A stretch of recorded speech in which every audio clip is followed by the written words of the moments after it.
"Please, don't hurt me," screams the black woman, her leg caught in steel jaws as the bearded mountain man emerges from the pines, his weathered hands reaching toward her trembling form. The frontier town had already written her story, another unwanted soul destined for cruelty or worse in the unforgiving wilderness. They expected her to disappear into suffering, forgotten like so many before her. But this gruff hermit, haunted by ghosts of war and living among wounded creatures, sees something the others missed. She carries secrets that could heal his broken spirit, while he offers the protection her brilliant mind desperately needs. Yet their unlikely bond threatens to expose truths that could destroy them both, her forbidden knowledge and his criminal past. Will their partnership forge salvation, or will the forces hunting them crush any hope of survival? The stagecoach wheels kicked up clouds of dust as Mee Carter clutched her worn leather satchel against her chest. Montana territory stretched endlessly before her, harsh and unforgiving under the blazing afternoon sun. She had traveled 3 weeks to reach this moment, 3 weeks to escape the suffocating poverty of Chicago and start fresh as a mail-order bride. The driver spat tobacco juice over the side. His weathered face turned back toward her with a warning look. "Stay clear of the mountain trails," he had said. "That hermit bridger sets traps up there for wild animals. Dangerous country for a woman alone." Mee nodded silently. She had no intention of wandering into the wilderness.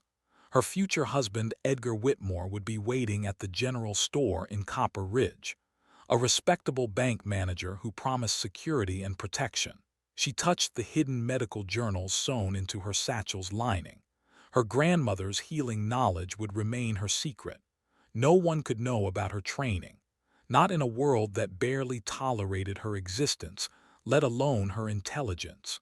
The stagecoach lurched to a stop outside Henderson's general store. Mee stepped down onto the wooden boardwalk, her dark dress dusty from the journey. Several townspeople stopped their conversations to stare. Their eyes held the familiar mixture of suspicion and hostility she had known her entire life. Edgar Whitmore was nowhere to be seen. Mee waited an hour outside the store, then 2 hours. The afternoon sun began its descent toward the mountains, painting the sky orange and red. Mrs. Henderson emerged from behind the counter, her lips pressed into a thin line. "You can't wait here all night." Mee straightened her shoulders. "Mr. Whitmore arranged to meet me today. Perhaps there's been a delay." "Perhaps." Mrs. Henderson's tone suggested otherwise. "His house is up the mountain road past Miller's Creek. You'll need to find your own way." The woman disappeared back into the store, leaving me alone on the empty boardwalk. Night would fall soon. The mountain road stretched before her, winding through dense forest toward an uncertain welcome. Mee had no choice. She shouldered her satchel and began walking. The forest closed around her like a living thing. Pine trees towered overhead, their branches blocking out most of the remaining daylight. Mee's footsteps echoed softly on the packed earth trail. Every shadow seemed to hold potential danger. Every snapping twig made her heart race faster. The path forked ahead. One route continued up the mountain, steep and treacherous in the growing darkness. The other cut through a meadow, appearing shorter and safer. Mee chose the meadow path. 20 minutes later, she realized her mistake. The trail had vanished completely. Dense undergrowth surrounded her on all sides. Mee pushed forward, hoping to find another path or clearing. Branches caught at her dress. Thorns scratched her hands and arms. Then she heard it. A sharp metallic snap echoed through the trees. Pain shot up Mee's left leg like fire. She looked down to see steel jaws clamped around her ankle, their teeth pressing against her boot leather. A bear trap. The driver's warning echoed in her mind. That hermit bridger sets traps up there. Mee pulled against the metal contraption. The jaws held firm. She tried to pry them open with her hands. The steel wouldn't budge. Panic rose in her throat as darkness gathered around her. No one knew where she was. No one would come looking until morning, if at all. Heavy footsteps approached through the underbrush. Mee's blood turned to ice. A large figure emerged from the shadows between the pine trees. Tall and broad-shouldered, with a thick beard and clothes that had seen too many seasons in the wilderness. His eyes caught what little light remained, studying her with an expression she couldn't read. "Please don't hurt me," Me whispered. The mountain man stopped several feet away. His weathered hands hung loose at his sides. When he spoke, his voice was surprisingly gentle. "I'm not going to hurt you. Hold still." He knelt beside the trap, his movements careful and deliberate. Me watched his face as he worked. Deep lines marked his features, carved by weather and something heavier. Pain, maybe, or regret. His fingers found the trap's release mechanism with practiced ease. The steel jaws opened. Me pulled her leg free, gasping with relief. The boot leather had protected her from serious injury, but her ankle throbbed where the metal had pressed against it. The man stood and stepped back, giving her space. "You're bleeding." Me looked down. Small cuts marked her hands from fighting through the underbrush. Nothing serious, but they stung in the cool mountain air. "I have something that will help." The man gestured toward the trees. "My cabin's not far." Me's mind raced. Following a strange mountain hermit into the wilderness violated every rule of safety she had ever learned. But night was falling fast, and she was lost with nowhere else to go. The cuts on her hands needed attention, and her ankle might not support a long walk back to town. She nodded once. The mountain man turned and began walking deeper into the forest. Me followed, each step taking her further from the life she had planned and toward something completely unknown. If you are enjoying this story of how an unexpected encounter in a trap will change two isolated souls forever, don't forget to comment where you are tuning in from to show how this story can connect us across any distances, backgrounds, and hearts, because what will happen in the next 15 minutes in the Montana wilderness will completely change everything Me thought she knew about survival, partnership, and finding her true calling. The cabin appeared through the trees like something from a fairy tale. Small but sturdy, built from hand-hewn logs with smoke drifting from a stone chimney. Warm light glowed through two windows, welcoming after the cold darkness of the forest. The mountain man pushed open the wooden door. Me hesitated on the threshold. Everything she had been taught warned her against entering a stranger's home, especially a man's home, especially alone in the wilderness with no one to hear her scream. But her ankle throbbed with each heartbeat. The cuts on her hands had begun to sting worse in the mountain air. She stepped inside. The cabin's interior surprised her. Clean and organized, with handmade furniture arranged around a stone fireplace. Shelves lined the walls, filled with books and glass jars containing dried herbs. The air smelled of wood smoke and something medicinal she couldn't identify. Then Me saw them. Wooden crates and makeshift pens scattered throughout the cabin, each containing injured animals in various stages of recovery. A young fox with a splinted leg, an owl missing several wing feathers, a raccoon with bandages wrapped around its tiny paws. The mountain man noticed her staring. "They'll be released once they're strong enough." Me knelt beside the fox's crate. The animal watched her with bright, intelligent eyes. Its splint had been applied with careful precision, the wooden supports perfectly aligned to encourage proper healing. This man understood anatomy and medicine. "Sit by the fire." The mountain man gestured toward a rough-hewn chair. "I'll tend those cuts." Me settled into the chair, grateful for the warmth. The man moved around his cabin with quiet efficiency, gathering supplies from various shelves: clean cloth, a ceramic bowl, several glass jars filled with different herbs. He worked like someone accustomed to treating injuries. He knelt beside her chair and began cleaning the scratches on her hands. His touch was gentle, professional. Me studied his face in the firelight. The deep lines she had noticed earlier spoke of suffering beyond simple wilderness living. This was a man carrying heavy burdens. "What's your name?" Me asked softly. "Silas Bridger." He continued working on her hands. "You." "Me Carter. I came here to marry Edgar Whitmore." Silas's hands paused for just a moment before resuming their careful ministrations. He said nothing about Edgar, but something in his expression shifted, a tightening around his eyes. "You know him?" "I know of him." Silas applied an herbal paste to one of the deeper cuts. The mixture smelled of sage and something sharper. Bank manager, important man in town. The way he said important carried weight, not admiration. Something closer to warning. Me watched Silas work. His movements were precise, methodical, like someone who had done this many times before. The thought struck her suddenly. This man had military training. She could see it in the way he carried himself, the efficiency of his motions. A soldier's discipline softened by years of solitude. You were in the war. It wasn't a question. Silas's hands stilled completely. When he looked up, his eyes held depths of pain she recognized. Her father had worn that same expression after returning from battle, the look of a man who had seen too much death. Union medic. His voice was barely above a whisper. Lost my whole unit outside Atlanta. Should have been able to save them. Me's heart clenched. She understood now why he lived alone with injured animals, trying to save lives he couldn't save before, seeking redemption through small acts of healing. Silas finished bandaging her hands and moved to examine her ankle. He unlaced her boot with careful fingers, checking for serious damage.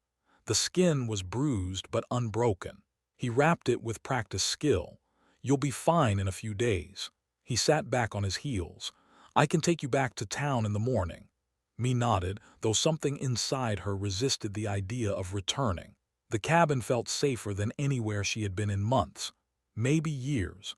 No hostile stares, no whispered judgments, just quiet acceptance and gentle care. Heavy footsteps approached outside.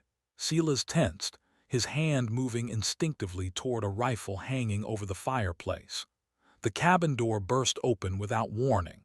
Edgar Whitmore stood in the doorway, his face flushed with anger and exertion. He was smaller than me had expected, with thinning hair and soft features that spoke of comfortable living. His eyes swept the cabin before settling on me with possessive intensity. There you are. Edgar stepped inside without invitation. I've been looking everywhere. Mrs. Henderson said you headed up the mountain road. Me started to explain about getting lost, about the trap, but Edgar wasn't listening. His attention had shifted to Silas, who stood slowly near the fireplace. The two men studied each other with obvious mutual dislike. Bridger. Edgar's voice carried authority he clearly expected to be obeyed. I'll take my bride home now, my bride. The words hit me like a physical blow, not his intended wife or his guest, his property, something he owned and could collect at will. Silas said nothing, but his posture had changed. No longer the gentle healer who had tended her wounds. Now he looked like the soldier he had once been, ready for conflict. Edgar moved toward me, reaching for her arm. Come along. We have a wedding to plan. Me pulled back instinctively. Edgar's fingers closed around her wrist anyway, tighter than necessary. His grip carried an unmistakable message about who held power in their relationship. She's injured, Silas said quietly. The ankle needs rest. She looks fine to me. Edgar's tone brooked no argument. Me, gather your things. Me looked between the two men. Edgar represented everything she had come west to find. Security, respectability, a chance at a normal life. But his grip on her wrist felt like a shackle. His eyes held no warmth, no partnership, only ownership. Silas offered something different. She couldn't name it yet, but she felt it in the gentle way he had treated her injuries, the careful respect in his voice, the understanding that passed between them without words. Edgar tugged at her arm. We're leaving. Now, Me made her choice. She pulled free of Edgar's grip and stayed seated by the fire. I'm not ready to leave yet. If you are enjoying this story of how a mountain encounter is revealing the true nature of these three souls, don't forget to comment where you are tuning in from to show how this story can connect us across any distances, backgrounds, and hearts. Because what will happen next in Silas's cabin will force me to make a choice that will change all their lives forever. Edgar's face darkened at Me's defiance. His soft features hardened into something ugly and controlling. He stepped closer to her chair, looming over her with deliberate intimidation. You don't have a choice in this matter. We have an arrangement. Me met his stare without flinching. An arrangement you failed to honor, I waited for hours at the general store. Business delayed me. Important business. Edgar's voice carried the arrogance of a man unused to being questioned. Now collect your belongings, we're leaving immediately. Silas moved slightly, positioning himself between Edgar and me. The shift was subtle but unmistakable, a barrier of protection that spoke louder than words. Edgar noticed. His eyes narrowed as he studied the mountain man with fresh suspicion. How convenient that she ended up here, in your trap, in your cabin. Accidents happen in the wilderness. Silas's voice remained level, but steel had crept into his tone. Especially to people who don't know the territory. Indeed they do. Edgar smiled, but the expression held no warmth. Accidents can be very dangerous for those who interfere with other men's property. Property. There was that word again. Me felt something inside her recoil at being discussed like livestock. She had escaped Chicago's poverty only to find herself claimed by a different kind of cage. I'm not anyone's property. Both men turned toward her. Edgar's expression showed genuine surprise, as if furniture had suddenly begun speaking. Silas nodded slightly, approval flickering in his eyes. Edgar recovered quickly. Of course not, poor choice of words. His tone became falsely gentle, the voice of someone humoring a child. But we do have obligations to each other, legal obligations. Me knew he was right. The marriage contract existed. Her train ticket had been paid. She owed Edgar money she couldn't repay. But debt and ownership were different things, even if the law didn't always recognize the distinction. I'll honor our agreement, me said carefully. After my ankle heals properly. Edgar's mask of politeness slipped again. Your ankle looks fine to me. Then you're not looking hard enough. The words came out sharper than me intended. Edgar's face flushed red with anger and embarrassment. Men like him didn't tolerate correction, especially from women who looked like her. I've had enough of this nonsense. Edgar stepped toward her again. You're coming with me now, willing or not. Silas moved faster than me expected. One moment he stood near the fireplace, the next he blocked Edgar's path completely. The two men faced each other across 3 feet of tent space. The lady said she wants to stay. The lady needs to learn her place. Maybe you need to learn yours. Edgar's hand dropped toward his coat pocket. Me tensed, wondering if he carried a weapon. But Edgar wasn't a physical man. He was soft from comfortable living, used to getting his way through money and social pressure rather than force. After a long moment, Edgar stepped back. His eyes promised future consequences for this humiliation. Fine. Stay in this hovel with your savage protector. The words dripped with venom. But remember me, I own your debt, I own your future. When you're ready to be reasonable, come find me. Edgar turned and strode toward the door. He paused on the threshold, looking back with cold calculation. Bridger, you might want to consider the consequences of harboring another man's intended wife. The town takes a dim view of such behavior. The threat hung in the air like smoke. Then Edgar was gone, his footsteps fading into the forest night.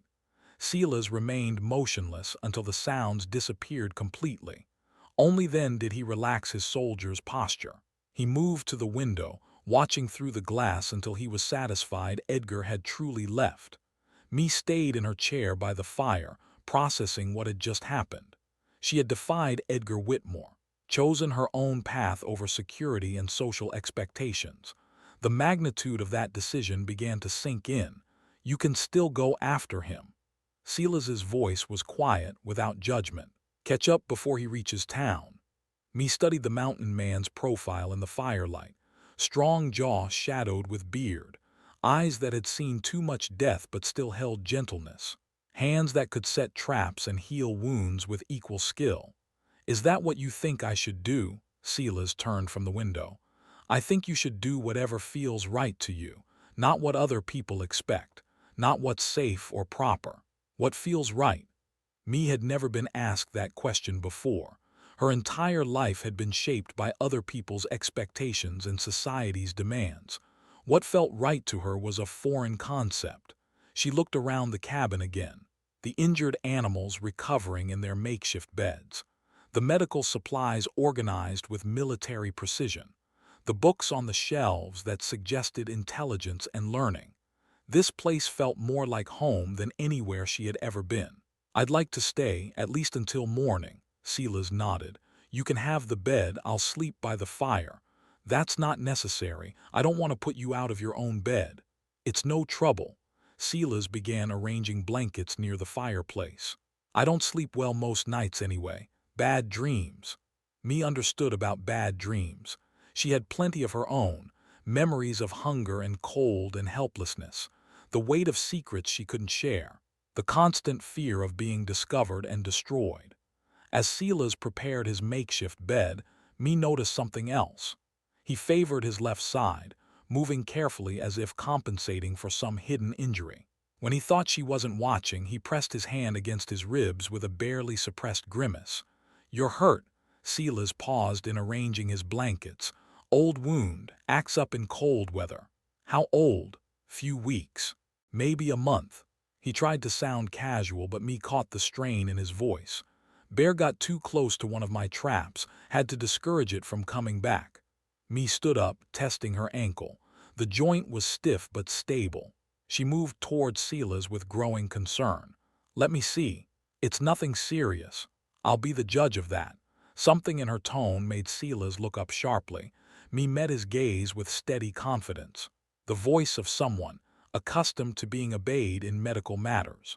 If you are enjoying this story of how Me is about to reveal her hidden talents that will change everything between her and Silas, don't forget to comment where you are tuning in from to show how this story can connect us across any distances, backgrounds, and hearts. Because what Me does next will transform her from a helpless bride into something far more powerful and surprising. 3 weeks had passed since Edgar's angry departure from the cabin. Me had settled into a routine that felt more natural than anything she had ever known. She helped Silas tend the injured animals, learning his methods while secretly applying her grandmother's healing knowledge. They worked well together, two damaged souls finding purpose in mending broken things. The townspeople who sought Me's help came after dark. Whispered recommendations passed between desperate mothers and worried wives. A child with fever, a man with infected wounds, a woman struggling through difficult pregnancy. Me treated them all, accepting payment in eggs and vegetables rather than coin. Silas never questioned her knowledge or asked where she had learned such skills. He simply accepted her expertise the same way he accepted the sunrise, natural and right. But Me noticed changes in him. The nightmares came more frequently now. He would wake gasping and drenched in sweat, calling out names of men who would never answer. During the day, he moved more slowly, favoring his injured side with increasing difficulty. The infection in his old wound was spreading.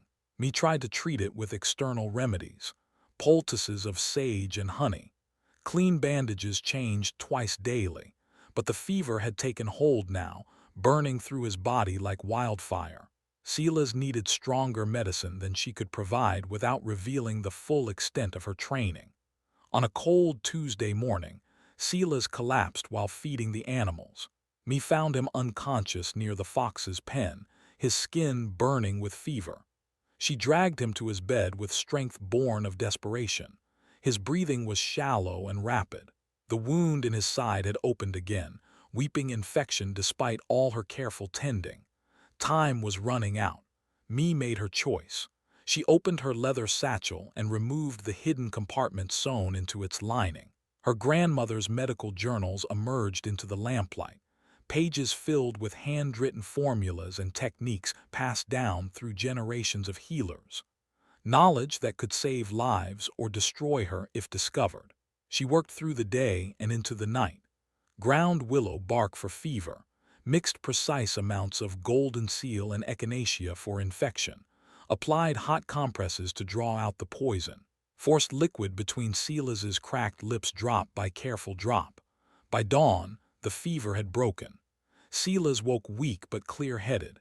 He found me asleep in the chair beside his bed, her grandmother's journal open in her lap. Medical supplies covered every surface of the cabin, the evidence of her true abilities impossible to hide. Me stirred as he sat up. Her eyes flew open, immediately alert and checking his condition with professional assessment. "How do you feel?" "Like I've been trampled by horses." Silas's voice was hoarse but strong, but alive. He looked around the cabin, taking in the organized chaos of medical treatment. His gaze settled on the journal in Me's lap. The careful drawings of human anatomy, the detailed notes on herbal remedies. "You're a doctor." Me tensed, waiting for rejection or disgust. Instead, she saw only wonder in Silas's eyes, and gratitude deeper than words. "My grandmother taught me. Before she died, she made me promise to use the knowledge to help people." Me's voice was barely above a whisper. "No one can know. They'd run me out of every town from here to California." Silas understood. He had seen enough prejudice to know what Me risked by practicing medicine. A black woman claiming medical authority challenged everything society believed about natural order and proper roles. "Your secret is safe with me." Me felt tears she didn't know she had been holding back. Someone finally knew who she really was. Someone accepted her completely without judgment or fear. Over the following days, their partnership deepened into something neither had expected to find. Me taught Silas advanced techniques for treating animal injuries.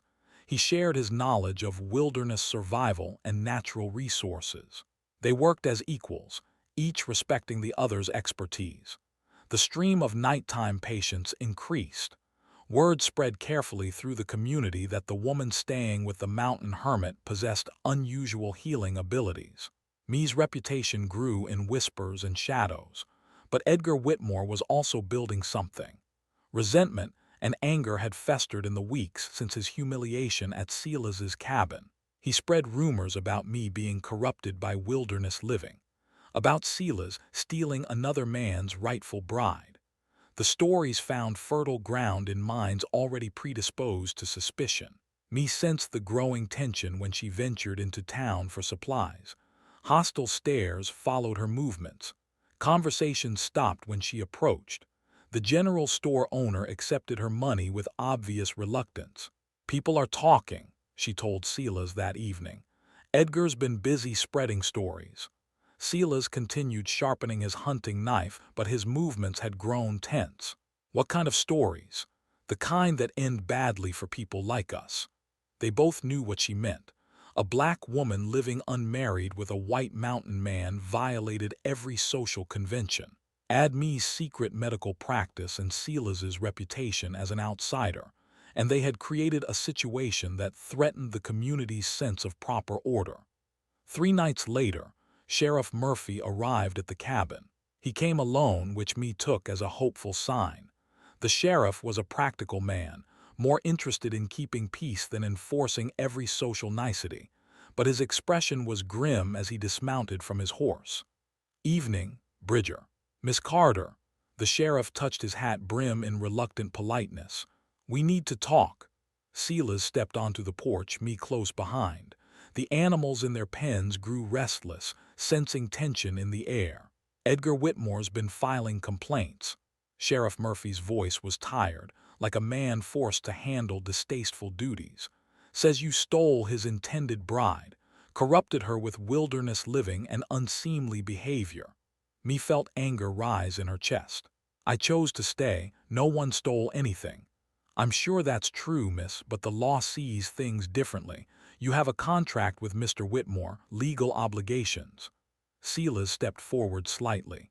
"What exactly are you saying, Sheriff?" "I'm saying this situation needs resolution before it gets out of hand. Too many people talking, too many rumors flying around." The sheriff looked uncomfortable but determined. "Miss Carter needs to either honor her agreement with Mr. Whitmore or leave the territory entirely." The ultimatum hung in the mountain air like smoke from a dying fire. If you are enjoying this story of how Me and Silas's growing partnership is facing its greatest threat yet, don't forget to comment where you are tuning in from to show how this story can connect us across any distances, backgrounds, and hearts. Because what Edgar Whitmore does next will force a confrontation that will test everything they've built together. Sheriff Murphy shifted uncomfortably on the cabin porch. His weathered hands fidgeted with his hat brim as he delivered news that would change everything. "There's more.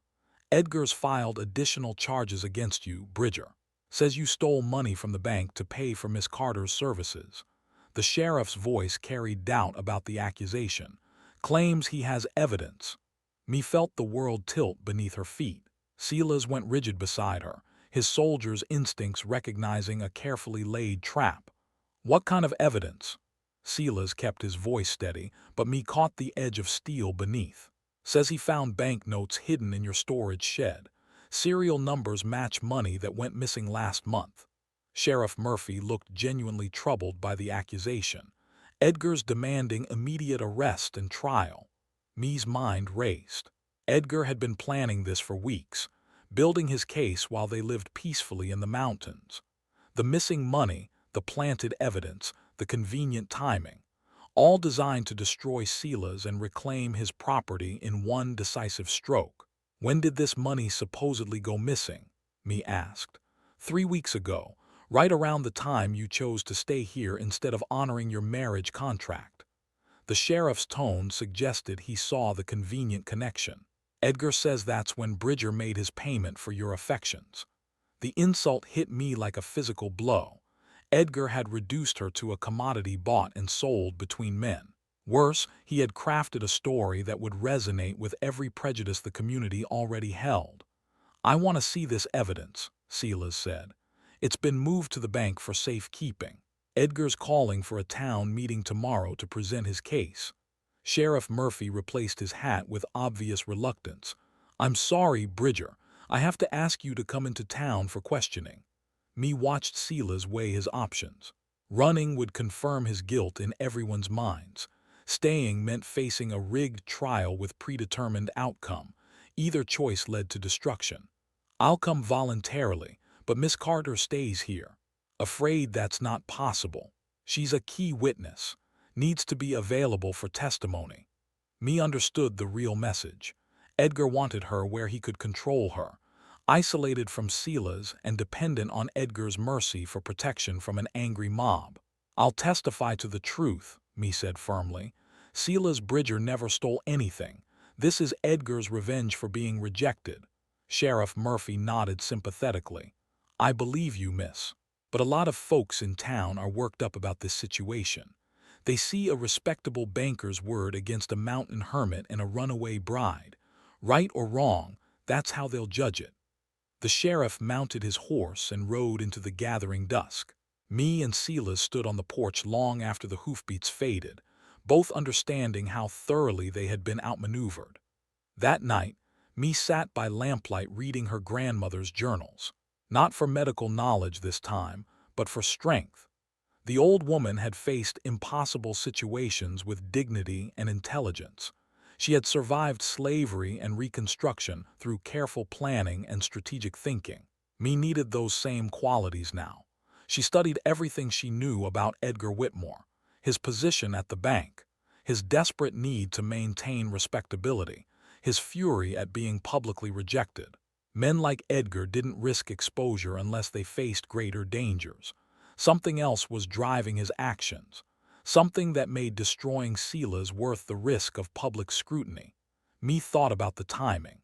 The missing money Edgar claimed had been stolen 3 weeks ago, right when she had chosen to stay with Silas, but also right when Edgar should have been preparing for their wedding, arranging financial matters, establishing his household.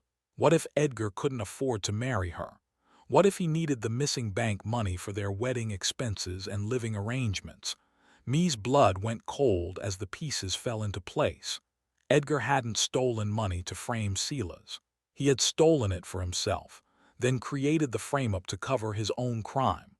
If Me married him as planned, any scrutiny of his finances would be deflected by domestic respectability. But her rejection had exposed him to investigation. Now Edgar faced a desperate choice: confess his embezzlement and face prison, or destroy the witnesses to his crime and maintain his respectable facade. Me shook Silas awake before dawn. "We need to get to town early before the meeting starts." Silas sat up, instantly alert. "What's wrong?" "Edgar's the real thief. He stole the money himself and planted evidence to frame you. Me spoke rapidly, her thoughts crystallizing as she voiced them. But he made a mistake. Bank records will show when the money actually disappeared. If we can prove the timeline doesn't match his story. The bank records are under Edgar's control. He can alter them however he wants. Me smiled grimly. Not all of them. The Territorial Banking Commission requires duplicate records to be filed monthly. Those copies are kept in the territorial capital, completely outside Edgar's reach. Silas stood and began dressing with military efficiency. How do you know about banking regulations? My father worked for a bank in Chicago before the war, taught me to read financial documents and spot irregularities. Me gathered her grandmother's journals and medical supplies.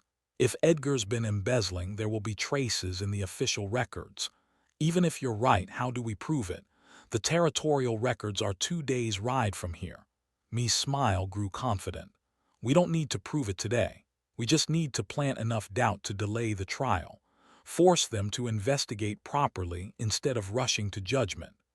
They rode into Copper Ridge as the sun climbed over the mountains. The town buzzed with anticipation for the evening's confrontation. Groups of men gathered outside the saloon, discussing the charges against Silas. Women clustered near the general store, whispering about Me's improper behavior. Me felt the weight of hostile stares but kept her chin high. She had faced prejudice her entire life. Today she would transform it into a weapon for justice. Edgar waited for them outside the bank, flanked by 3 other men Me didn't recognize. His smile was triumphant, certain of victory. He had prepared for this moment carefully, arranging every detail to ensure his enemy's destruction. But Edgar had underestimated Me Carter.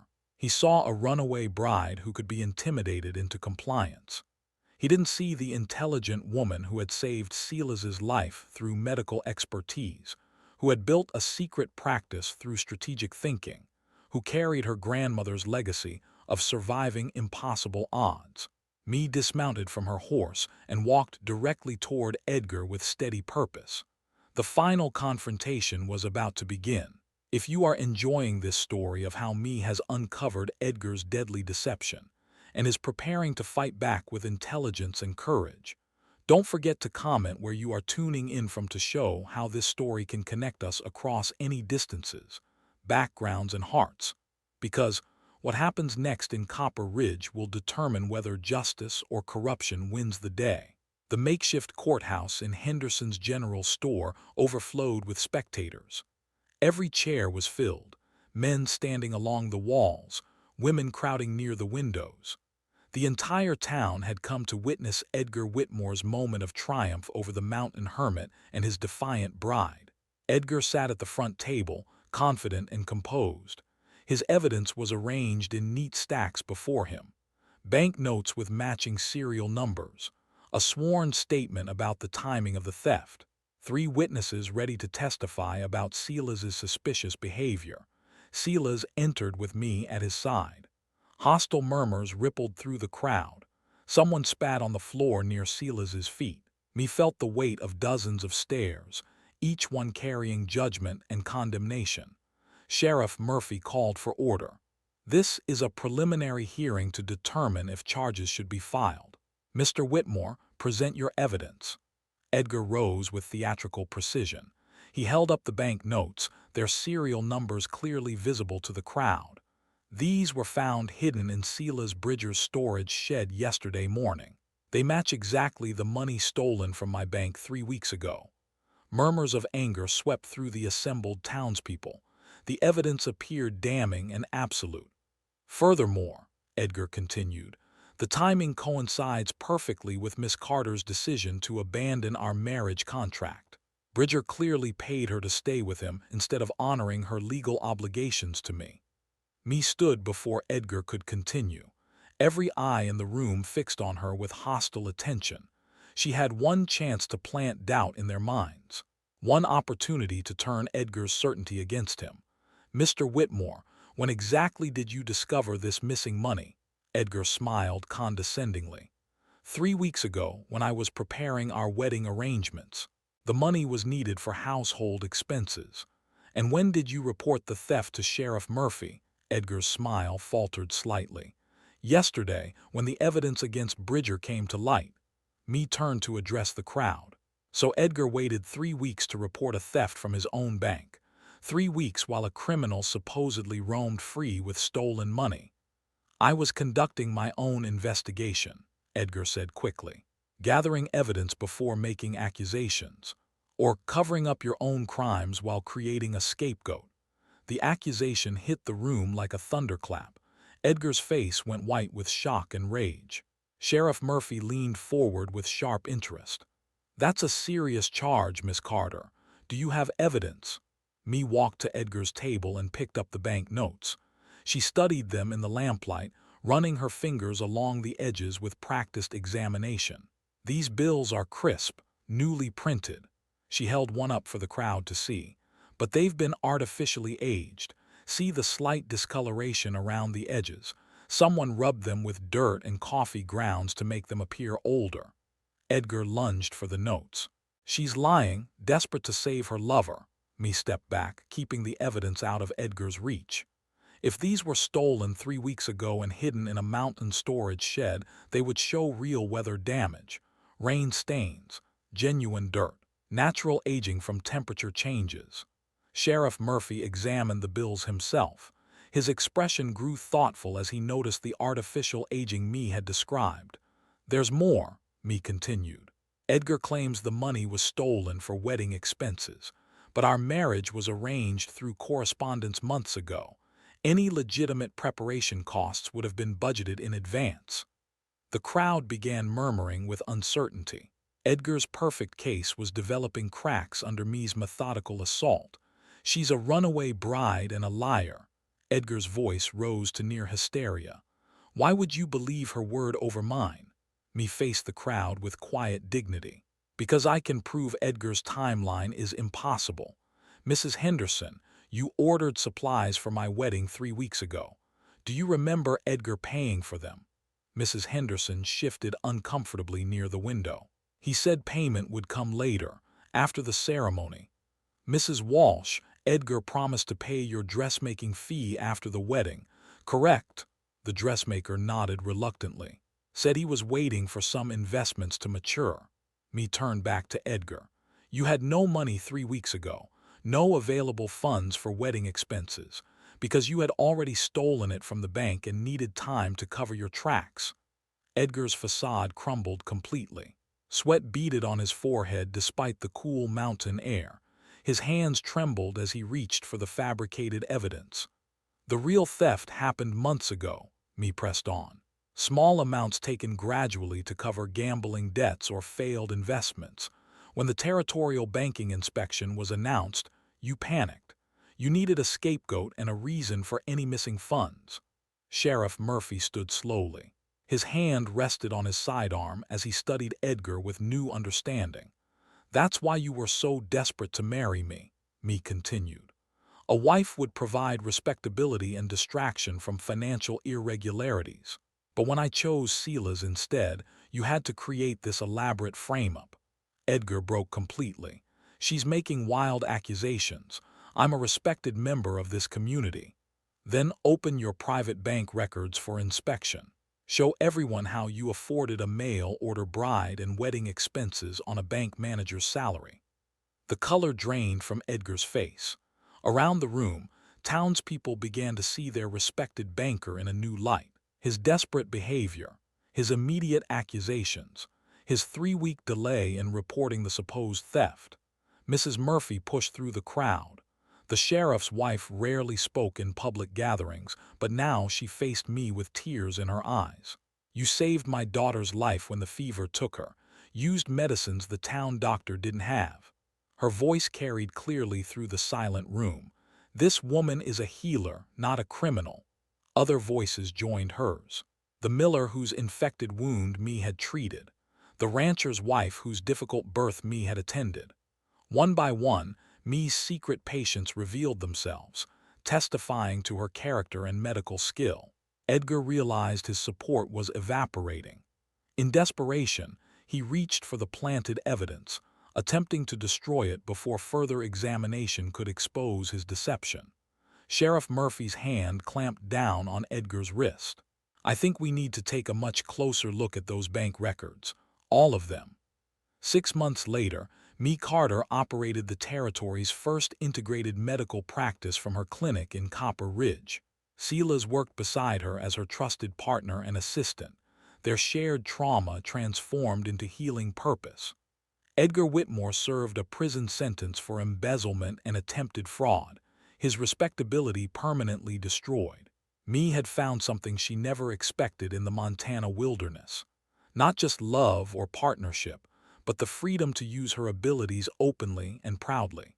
She treated patients of every background, training other women in healing arts regardless of their race or social standing. Silas had discovered that his war trauma could be channeled into saving lives rather than mourning the dead. Together, they built something neither could have achieved alone. A true partnership of equals that proved dignity and intelligence could triumph over the deepest prejudices. The mountain trap that had brought them together became a symbol of unexpected blessings. Sometimes the most frightening moments led to the greatest transformations. Sometimes getting caught was really getting free. If you enjoyed this story of how Mee and Silas found justice and partnership against impossible odds, don't forget to comment where you are tuning in from to show how stories of courage and dignity can connect us across any distance. Because Mee's journey from trapped bride to respected healer proves that our greatest strengths often emerge when we're brave enough to be our true selves.